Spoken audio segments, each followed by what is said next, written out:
This is Cher, and I'm here with Jason and Rob. Guys, if you had to describe this podcast in 5 words or less, what would you say? I'm going to go with Wile E. Coyote guzzling gasoline. I'm thinking climate change, diarrhea, hurricane. Are you serious? Maybe I should do this thing on my own. Fine. It's a show about how to stay sane in a world where there's too many people consuming too much stuff and the planet can't take it anymore. You had me at diarrhea. Caution, if you're allergic to 4-letter words, you might want to try a different podcast.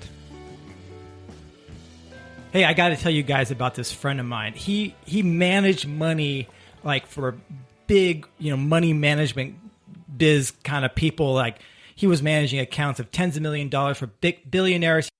He was shorting longs in the bond market on credit default swaps. I don't think you know what you're talking about. So Yeah. he's longing shorts out of the skyscrapers in New York City overlooking the Statue of Liberty kind of stuff? I can't get into this Neither right of you now. guys This is know what too you're complex talking for you about. people to understand. But I mean, he got this. You're saying that you had a friend who was working on Wall Street. Yeah, he was quantifying stuff. And one of those and- guys, probably making big all money. kinds of dough. Yeah. I mean, many multiples of digits in the bank account. Why are you telling us about this guy? Well, he dropped the fuck out. He left it all. I mean, he had it made. What a loser. So he's living the dream, and now he's, living under the bridge downtown? Is that? I think he's like digging his potatoes and stuff and Don't tell me he moved to like some farm. He's got horses. He's like you. He's like talking he's to totally down and out. like 19-year-old kids who don't know shit. All right, that's a little bit much, guys. Whoa. Oh, sorry, Nate. Sorry about that. I mean, no disrespect. Well, a little bit, but not too much. Well, we want to welcome Nate to Crazy Town. Nate Hagens. Nate is Hagens, here. that's true. So he's on the board of Post Carbon Institute. So we talked to him quite a bit, and we happen to have him in the studio today. So this is a special edition of Crazy Town. So obviously we're giving you crap there, Nate, but there's some truth here, right? You were working on Wall Street and you dropped out. Yeah, I studied finance and I worked on Wall Street and I did manage money for very wealthy people. And in the process, I saw that what they were doing is trying to play the game every day and make 500 million into $1 billion. And the feelings that they got didn't necessarily make them happier or healthier. And in doing that, we were trading oil futures and natural resource related stocks. And I started reading a lot about it and realized, wow, all this depletion and cultural change and maybe limits to growth, human behavior, how are we going to interact with all this, all was happening in my lifetime.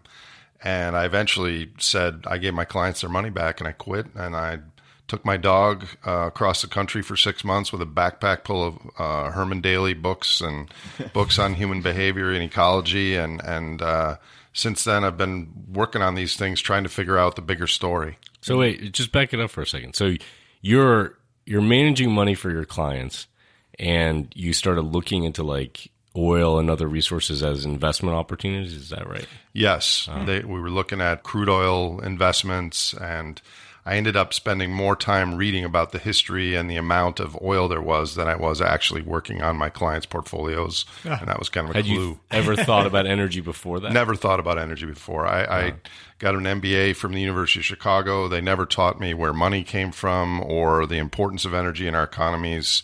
It was all just financial models and representations of this stuff. So what was different about you then? Like, I mean, I'm assuming the other guys you were working with are also researching things, trying to figure out how to get a leg up. So, like, what was it that you just started digging into, trying to understand energy more, and that led you to realize it was like a depleting resource or something?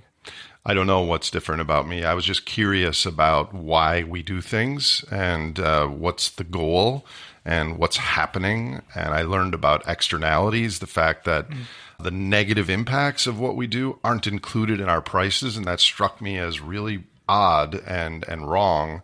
And so I just started learning more about it. I mean, I guess I've always been curious about the larger story. And I felt a little crappy where you had to sell someone something that the firm didn't really want themselves, and you got extra sales commission for selling it to some rich guy and putting it in his portfolio.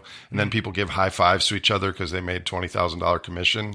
And I felt kind of like a used car salesman with a few extra digits, and it just felt slimy to me. So those two things combined to just say no mas. Yeah. And I was in New York for a very short time. Well, that will send you on a path to a backpack full of Herman Daly books, and then that turns you into something entirely different, doesn't it? I mean, just opens things up. Yeah, and I think, one of the reasons that I really wanted to have you here today was that we've done a lot of work on energy literacy on this show, but we haven't really connected it much to the kind of monetary system. And that's something I know that you do a lot of talking about. So yeah, I mean, I've always done nonprofit work, so I've earned like 3 cents or something like that. It's a moot point to me to think about investments and how to make money in the financial system and stuff. Well, right? you're getting a huge commission on this show. Oh yeah, totally. Well, thanks to our advertisers. yeah, our sponsors are really incredible generous. sponsors. Yeah. The fake ones? David, don't tell people that. I'm going to cut this out, Rob. Yeah, that we'll edit that one out in the post production there. Yeah, fake sponsors, fake money. It sounds like the global economy That's right a there. shares bank account. Exactly. Well, why don't you get into this? What is the relationship between money and energy, and how's it been historically, and what is it like today? Well, our culture currently is energy blind. We look at the things we have and our institutions and our expectations via the lenses of technology and money. And we don't think about energy and natural resources much. Back in the day, before fossil carbon, people knew what money represented. They knew where their productivity and wealth came from. It was the sun and the rain and the soil, and their animal work would produce surplus in the form of crops and other things. And then they had monetary representations of that, whether it was gold or before that beads or some other representation. Right. They would actually maybe represent a bushel of grain or something like that, or cords of wood, or you could tie it to these things in some cases. Yeah, so 1971 was the end of the gold standard. And since then, there's been no currency in the world that's had a physical tether underlying their currencies. There's nothing physical other than the productivity of our country's gross domestic product, which is completely reliant on energy and low entropy resources. Why was money important in the first place, though? You're talking about, like, it used to be tied to gold, or gold was the currency, or silver, or whatever it was. But why do people even need money? Because money is a form of technology. It accelerates the ability for people to access experiences and things. Because if we had to trade a pig for a bushel of corn, everything would go so slowly. But as long as people had productive opportunities to have some monetary representation that people trusted in, accelerates commerce and trade and growth and everything. So money is the most important form of technology. And it was also a way, if somebody had money, they could advance somebody else money. They could loan them that money so that they could do things in the real world, right, that they couldn't have otherwise done. Obviously, they have to pay it back, and there's interest involved in all that, right? But you couldn't do that with a natural resource necessarily, right? Right. And the new thing about our monetary system that's never been tried before is it's digital. Back in the day, whatever money it was physical. Right now, a very small portion of our money is physical. There's only about $1.2 trillion worth of dollar bills of hundreds and 20s and 50s, which is around $3,100 per American.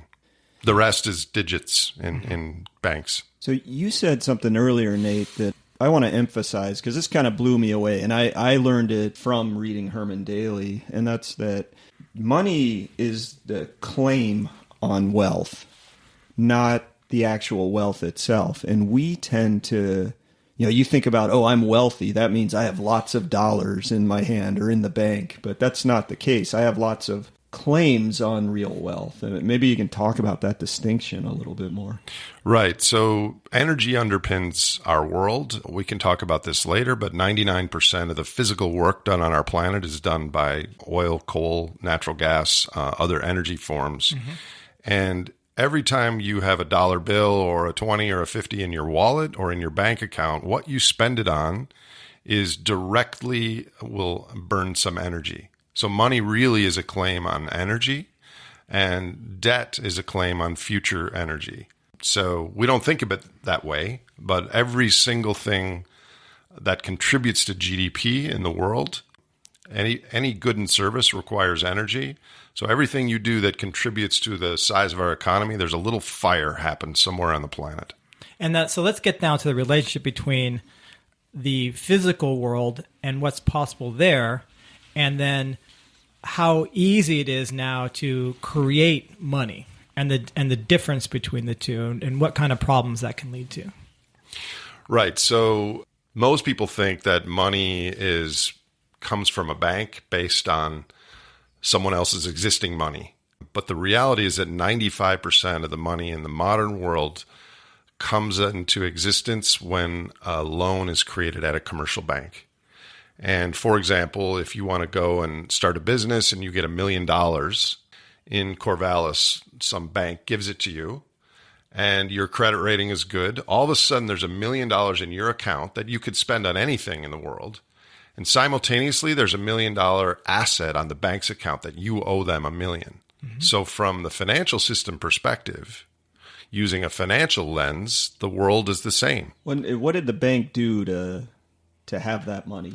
They had a federal charter, and they were in good standing, and they had adequate capital reserves, and that's it. They didn't have to do anything. So just nothing. They just said, "Okay, here's $1 million that we money made comes out of into nothing." existence out of thin air. Nothing. And it's keystrokes. And you just said 95% of the money that we have, right, is not actually currency of any kind. So it's just ones and zeros, basically, right? Correct. And what happens from a financial standpoint is everything's in balance, so all the banks and the financial regulators are happy. Because they're energy blind, they don't see the longer-term link to energy. From a biophysical perspective, nowhere in the world did $1 million of purchasing power leave when that happened. So there's more money in existence, same amount of energy and resources. I had this amazing experience when I was living in Willits, California, in Mendocino County. That's where we were doing the radio show, The Reality Report. All right, I remember. So there was this kind of eccentric, I don't know if he was a billionaire, he might have just had tens of millions, but he wanted to do this social experiment where he picked a place in a small town to drop out of a helicopter, satchels of bills over the town. Come on. And so he picked Willits? He picked Willits, right?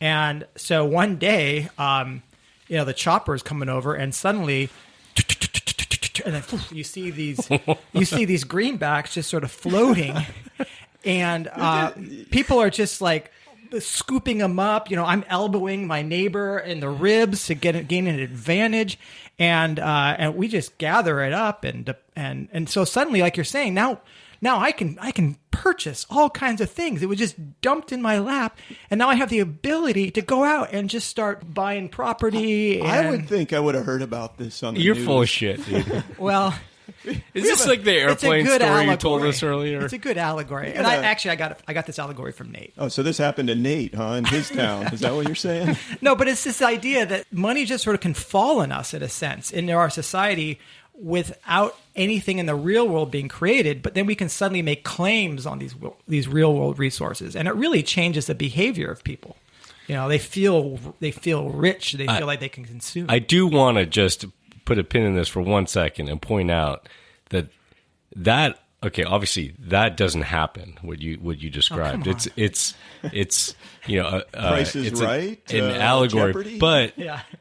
But it does happen on, in various ways in people's lives, but it doesn't happen equally, right? No, it doesn't. That's why our town got it, but not your town didn't. Right. And there are a lot of people who have not benefited from the opportunity of having cheap credit, provided to them. Jason elbows me in the face all the time, and he's good at it. Like he would easily outcompete most of the population at gathering dollar bills out of the sky. It actually is a pretty good representation of what's happened since the global financial crisis. Right. The world's central banks have effectively been these helicopters, and the Main Street have not been the people that's received the drop of the money. They're dumping it in Lower Manhattan, not in Willits, California. That is right? pretty much what happened from 2009 at the bottom of the recession until 2013. And I don't remember the data since then. The economy grew, recovered during those 4 years, but 100% of the growth went to the top 5% of income earners. So at that point, 95% of the people were still in recession relative, but the whole economy was quote unquote growing. But the more important point is that during that time, we've accessed shale oil, more expensive, more environmentally sensitive energy plays. Mm-hmm. And so, yes, there's plenty available for now, but we've used the next more expensive tranche of our energy just because of this helicopter money globally. So things are much more precarious than they were during the Great Recession. And we had all these helicopters around the world, especially China and Europe and Japan and the United States, creating extra claims on a declining amount of low entropy, cheap resources. This relationship between money and energy and resources is really interesting because, as you said, it used to be that there was a relationship there, right? Between money is backed by some kind of resource. We got rid of that, right? And now we can create money out of thin air. But as you're saying, it almost inevitably does come back to then drawing down real resources, which are finite, right? So debt doesn't have to be a bad thing. If you have a great business opportunity that were prevalent in the 20th century, you need to borrow money because you need access to capital and labor and equipment, and then you have a product that you sell at a profit. But what's happened in our country is I was born in 1965. Every year since I was born till today, we've grown our debt more than we've grown the size of our economy. And it's getting worse. And globally, this is at a ratio of 0.3, this concept of debt productivity. So America, our economy right now is strong, the people in government say. The last 12 months through the end of last year, we grew the economy by $530 billion, larger than the year before. That's great. More jobs, more goods and services.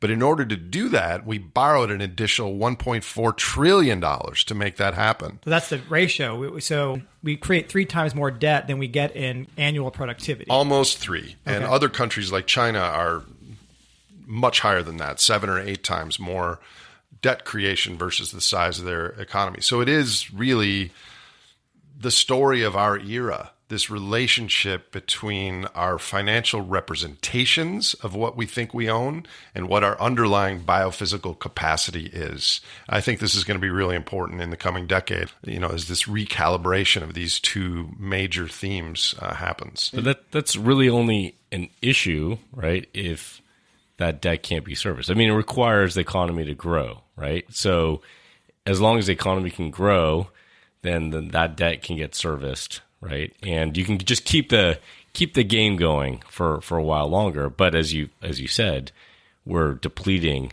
resources. It comes back to that energy and other natural resources. Well, yeah, and the other natural resources are important, as you know, Asher, because what's the carbon footprint of quantitative easing and this helicopter money? Right. Which is not something that we consider because most people don't understand what money is.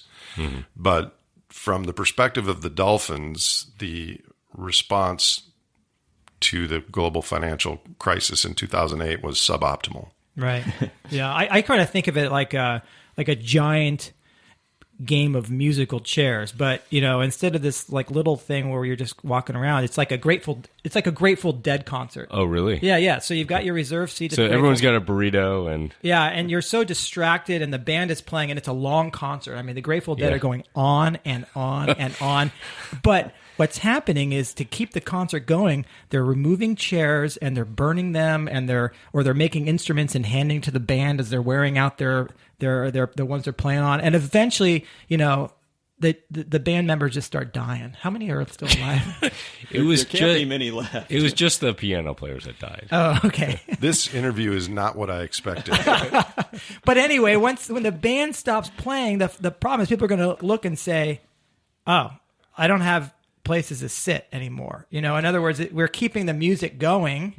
It's But we're burning the furniture. great in the room. metaphor. The only issue with your metaphor is Grateful Dead had a song called "The Music Never Stopped." Okay, I mean that's why they're the best band, because you can keep this game going for as long as possible. They sound like neoclassical economists, like infinite They growth. on a totally finite were, planet. man. Yeah, Yeah. they totally were. In the economist's defense, for the longest time, our money and our energy were both tracking upward. So they missed this, not because they were evil or stupid, but because for most of the last century, we were following the same track. And now what's happening is resources are getting much more expensive. Yes, we have a lot of oil in this country, but the cost to extract it is over 3 times what it was 15 years ago. So now the financial representations of what we think we own are going straight line up, whereas our resources, while plentiful, are getting more costly. And so we're trying to get energy services, which is, heat and shelter and food and healthcare and all the things that we need in our life to everyone. Yeah. And that's becoming more and more difficult. So we're kicking these cans, mostly using these financial representations of reality. What's the bottom line? Is we've been living beyond our means for more than a generation. There's a bill to be paid that's probably coming in the next decade. Doesn't have to be a disaster. We still have way more energy than our bodies and our infrastructure and our happy lifestyles and communities need, but there's probably a haircut on the horizon. But you're just talking about the sort of financial repercussions of that, or the economic repercussions of that, which obviously are severe, and I think are the thing that most people are concerned about, frankly, right? But there's also the environmental. You talked about the dolphins, but you think about climate change, right? So what a clusterfuck. Here we are, like pouring more money out into the economy, dropping money out of helicopters, which leads to unprofitable businesses like fracking to go after energy. Then we crow about it because we've just grown our energy production. We're becoming more energy independent, blah, blah, blah, right?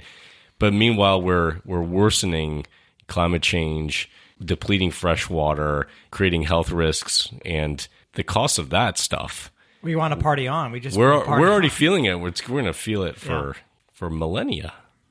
I think what you said before about the economists missing the point, I think they missed that point too, or at least now they're just trying to rationalize it. I mean, didn't Nordhaus win the Nobel Prize for his model that says, don't worry about climate change? An accurate depiction of reality will never come from within the field of economics. They have their status and too much at stake.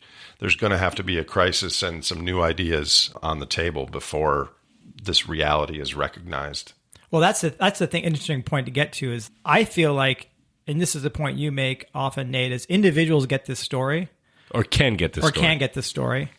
But then once they step into their role as a social animal, it becomes really hard for them to have this conversation and move the institutions they're a part of. Can you give us some examples of that in your life? Yeah. So at least Jason and Asher, I've known you guys for a long time. We worked at Post Carbon Institute. We worked at the Oil Drum, trying to warn society about a complex, abstract future risk that's a little threatening. It's a little scary. There's not immediate things we can do.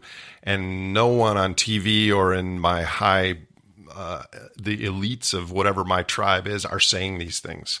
So we've struggled with this message because it doesn't peg the high meters of what the brain wants to hear.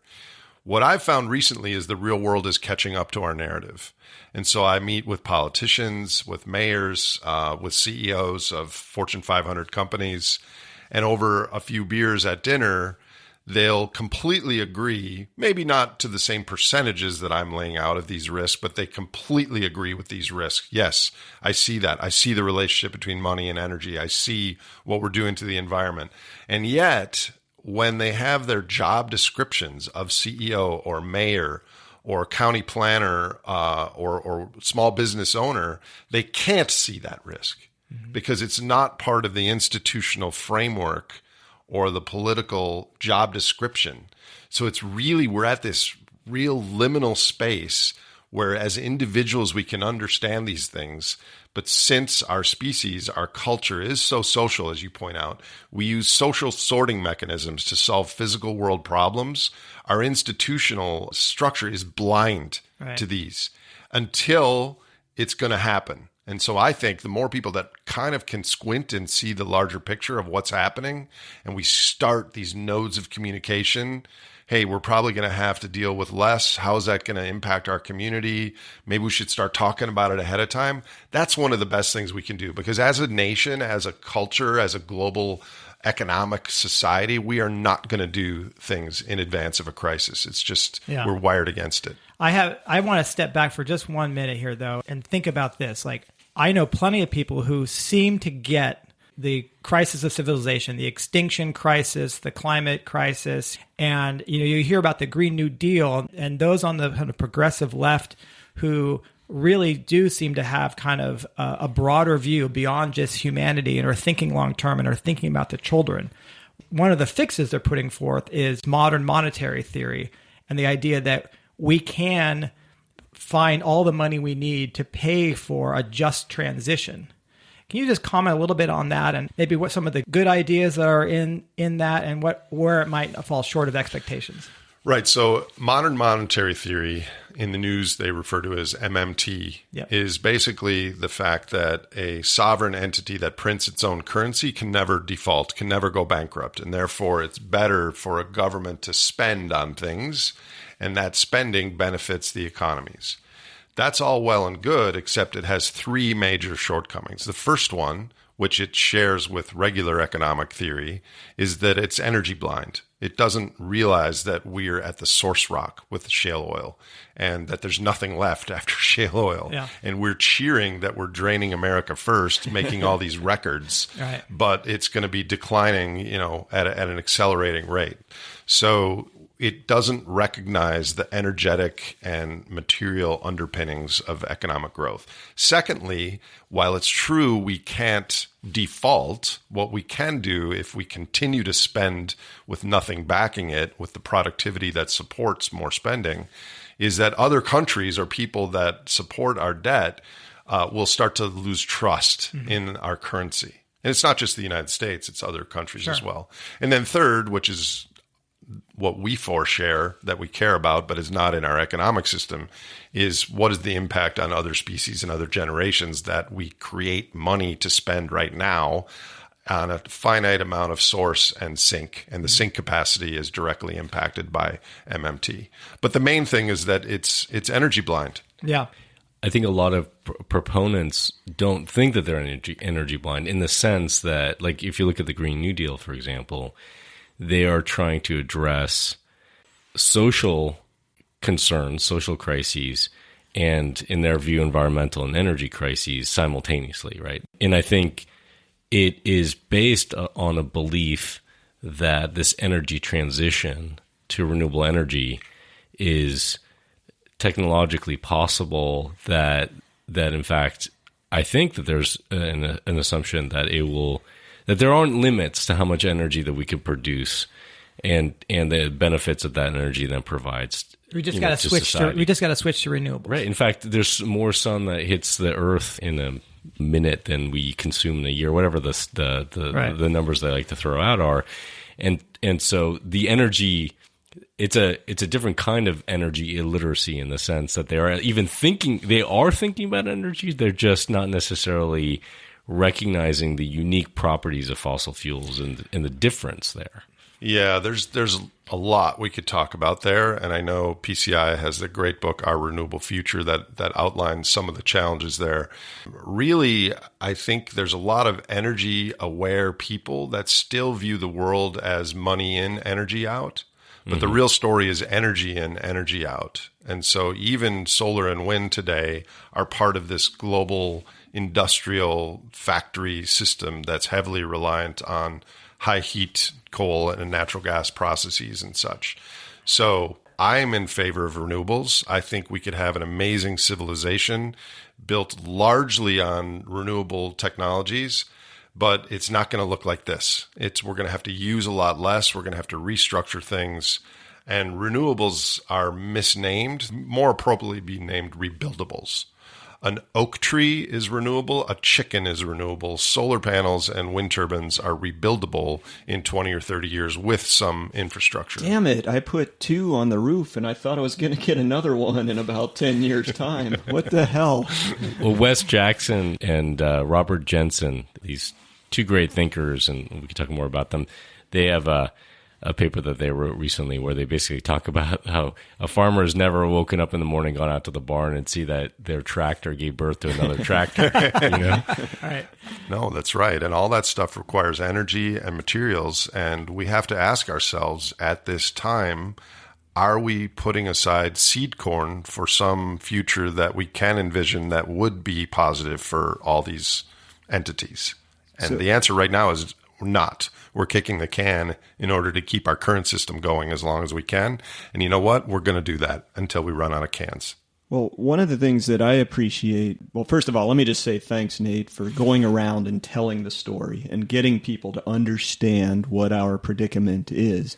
It's made me millions and lots of friends. Yeah. Well, yeah, I know it's great to go out and depress the room, isn't it? But I am thankful that there are folks like you, and you're one of the ones who's done the best job of this, who are synthesizing the actual things that are happening and letting people in on the reality. But one of the things that I appreciate, I saw you give a talk the other night, and you came to this point where you said there's what we should do and there's what we're likely to do. And I think it's a really important distinction. Yeah. And could you talk about that and what made you come to that conclusion, to making that difference? There's a lot of well-intended pro-social people in our circles, and they all care about something about the future, whether it's climate change or toxins or soil erosion or ocean issues or poverty or social justice. And what I think is going to happen, though, is instead of us fighting for one of those things, we're part of this global energy-hungry superorganism that the political and social structure is such, we're going to kick every possible can forward to keep growth going as long as we can. And that includes rule changes, and that especially includes money creation, modern monetary theory in China and other places. And the way that's going to unfold is eventually we'll run out of cans to kick, and we're going to have some sort of great simplification event where there's a recalibration of what we think we own and what we actually own.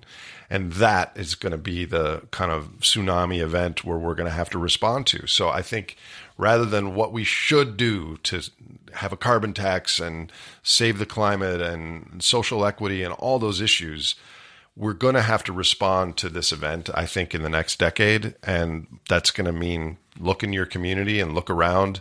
Everyone's going to be making 30% less. What would happen? What's going to happen in your town, in your family?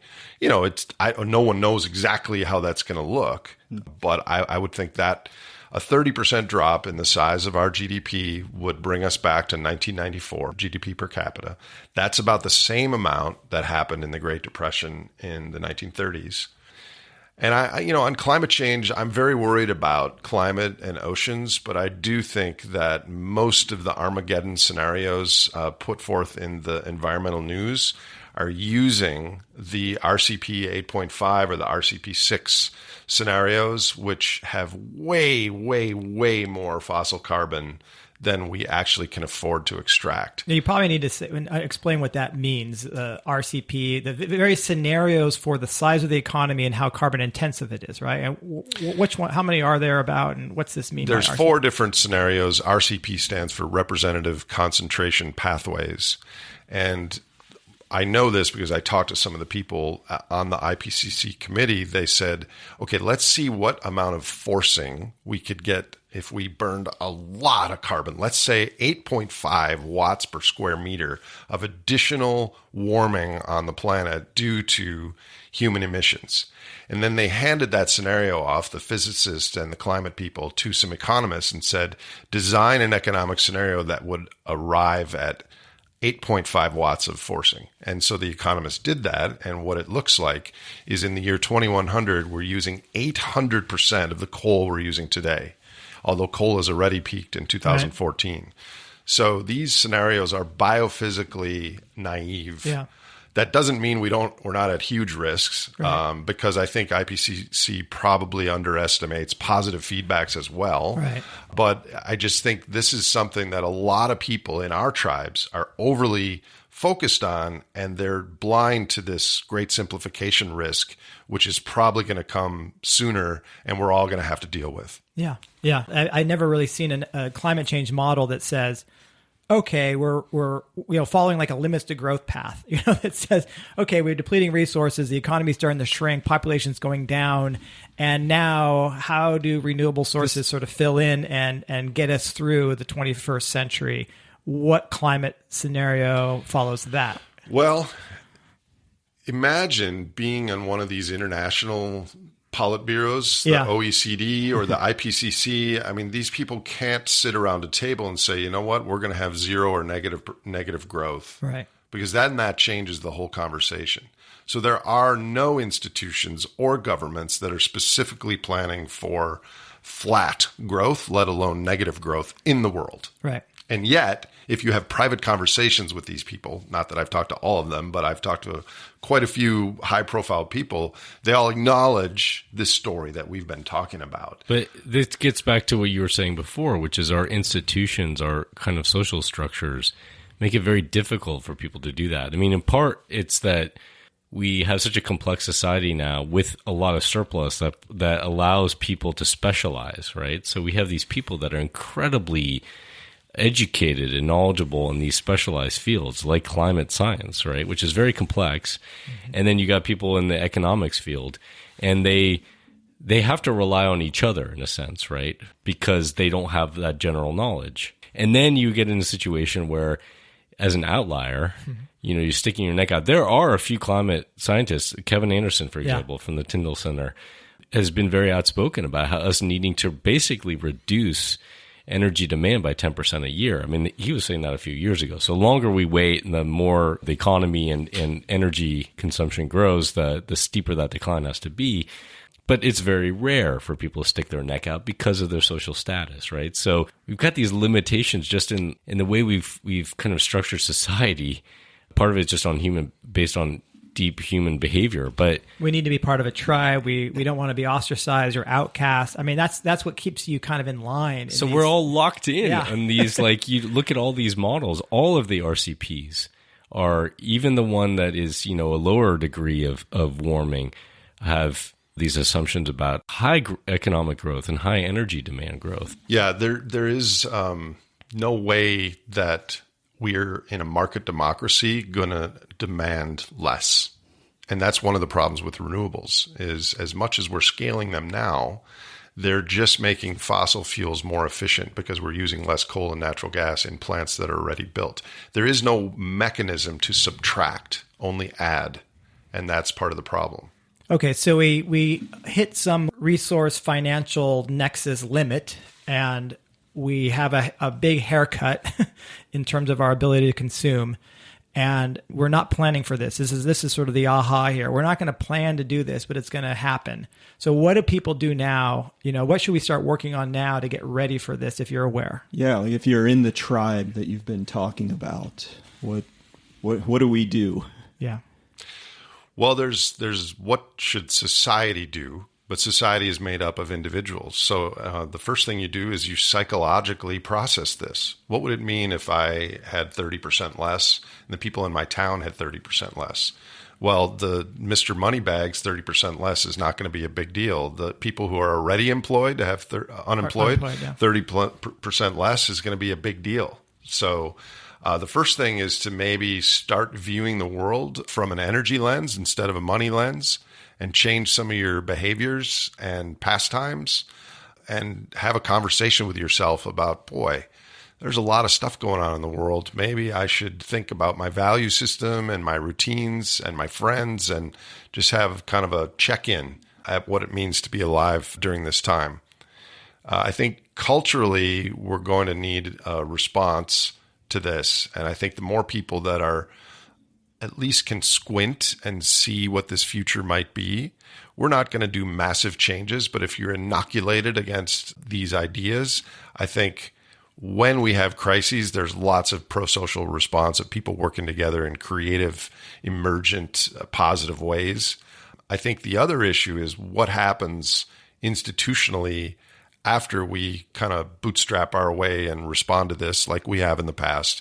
What are the new laws and rules and regulations? Can we be live up closer to our namesake of wise man and use some more wisdom instead of cleverness on the next go-round? You talked about, in the talk that you gave recently, you talked about not dropping out. And it's interesting. I think there's this interesting tension between the individual and society at large. And we've talked about that a little bit. Like, we have to process these things as individuals, and we have more freedom in a sense to grapple with these things as individuals. But the tendency could be to drop out as an individual in response to this, especially if you recognize, like you said, you talk about us as a superorganism, an amoeba that basically is sort of unthinking as a collective, right? And so if we're honest about that the tendency is going to be to keep going as much as we can, no matter what we as individuals understand. So, like, what does it mean to not drop out? Because I can understand the instinct for someone to be like, fuck, nobody else is going to get this. Nobody's going to do anything about this, proactively. And when I try to talk about it, I get ostracized. Exactly. I go crazy. And Nate, just for your benefit, this is kind of the crux of Crazy Town. Yeah. It's like people who know about this feel like everybody's behaving insanely out there. And if we talk, they will all think that we're crazy. Yeah. Well, what you're hitting at is the fact that our culture has rewarded expertise by reductionist experts, and we're now culturally at a place where we need generalists. I know Rob gives a lot of movie references in this show. What was that movie where the guy, it was Dustin Hoffman, and someone gave him one word, plastics? Yeah, that's The Graduate. Yeah, The Graduate. That's a really old movie for Rob. It's not an 80s movie, so congratulations, Rob. Yeah, But I've now- expanded my horizon. Now we're graduating, and the answer is the impact from plastics. Yeah. So in order to understand this big picture, like you three do, you have to be a generalist. Our society has not rewarded generalist thinking. It's actually a disadvantage to an individual to think about all this stuff because it impinges on their enjoyment of life or their success at their job. But if everyone ignores this, we're all going to be worse off. Yeah. So I think what you're getting at is we have to stay in mainstream society, understand these things, go to your job, do your work, think about this, and be really aware that at some point in the next 10 years or so, there's going to be some changes, and think about what role you want to play. But that is far more productive than just saying, oh my God, all this is going to happen. I got to leave my job and go plant vegetables today. I mean, it's going to happen in slow motion. But so I think the biggest thing is to psychologically stay who you are and make some small changes and start to get involved, talk, learn, speak the truth, but stay within mainstream society. Right. Don't become one of the subjects of that ridiculous show, Doomsday Preppers. That is not what we're advocating here. Yeah, and maybe take risk, but the risk might be a social risk in the sense of you're talking to people. You're not disengaging, but you're actually sticking your neck out a little bit to try to educate other people. Yeah. I mean, most of us are asleep with what we do. We could do so much more than we're doing. And I don't have a television, so I don't know that show, Doomsday Preppers.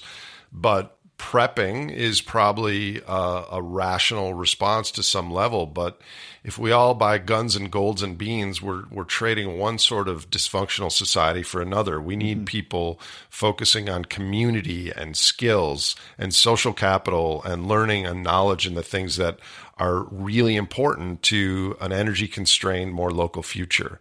And that needs models. It needs pilots. even a neighborhood or a town. And maybe your town could be one of those pilots, because there's no blueprint for this. We're at a no analog point in our history. That's great. Don't drop out. Set an example. Be pro-social. That's a great summary. All right. Thanks a lot for Thanks, being here, Nate. Nate. Yeah. No for problem. I'm happy to come back. That's our show. Thanks for listening. If you enjoyed it, please subscribe to the podcast, and while you're at it, rate or review it at iTunes. That really helps get it in front of more people. To learn more, visit postcarbon.org/crazytown. And if you want to actually learn something instead of listening to us bozos, you should check out Post Carbon Institute's Think Resilience course. It's 4 hours, $20, and will seriously change the way you see the world. Catch you next time on the mean streets of Crazytown.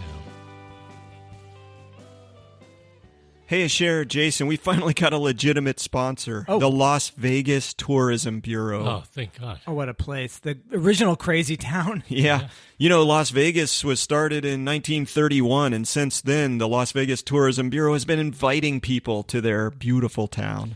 How much longer do you think Las Vegas is going to be there? That's a good question. I mean, there is an expiration date on the city. I don't know what the year is. It's exactly. 2032. That's the over-under. If you go to Vegas, you can place a bet. You know, it's over by 2032 or not. I definitely took the under. How much time do they have left for like water? I mean, the dams, the water in the dam. None. They have zero time. The in front of the Bellagio. Have you seen that fountain? Yeah. That's where all of the Lake It's not Mead water has anymore. gone. It's not water anymore. They're using piss. Okay, great. I'm kind of worried about the road surface. You know, this is made out of asphalt, which is kind of like at a certain temperature, it just becomes kind of gooey tar. Like how much? They've got those special shoes that they have when volcanologists go, you know, close to Okay. Yeah, don't worry. active Those volcanoes. gondoliers inside, the guys who paddle the boats inside the Venetian, they can just pedal the gooey asphalt. When they'll that just happens. paddle down the road to get you there. Yeah. I'm afraid of being trapped. Like, you know, when like the kerosene runs out and the airplanes can't take off anymore. Like, what do you do? Trapped there in Vegas? Yeah, trapped there. What well, happens? the good news is, you know, they have those all-you-can-eat buffets, right? Right. When all those people that are going to those all-you-can-eat buffets, okay. you can eat those people. Okay, I think we have really sold many trips to Vegas. Get there before it's Show too why late, you folks. can't. Yeah. Do it Thank now. you to the Las Vegas Tourism Bureau.